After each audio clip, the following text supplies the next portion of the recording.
Eləmi?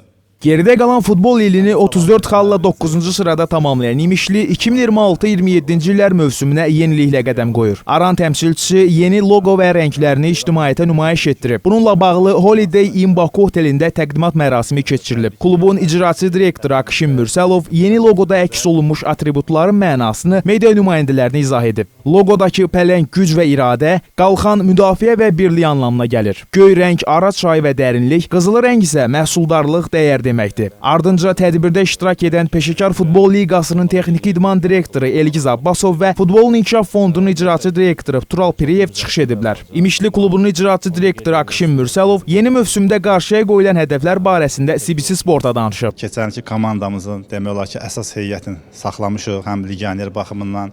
Keçən legionerlərdən maksimum istifadə elədik. Hansı ki, istifadə elə bilmədiklərimizi, gözləntilərimizin aşağısında olan legionerlərlə yollarımızı ayırdıq.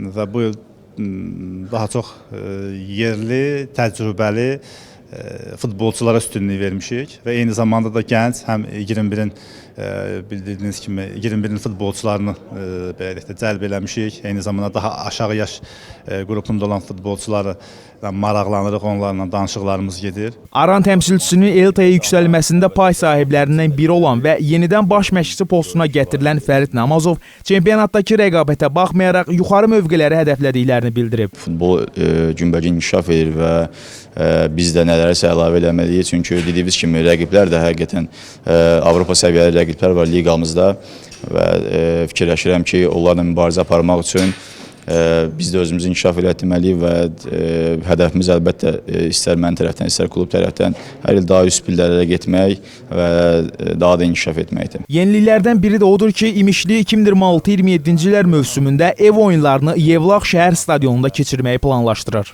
İlk öncə təbrik edirəm hər birinizi. Tədbirimizdə dediyim kimi burada keçiriləcək digər məsələlərlə bağlı orada daha geniş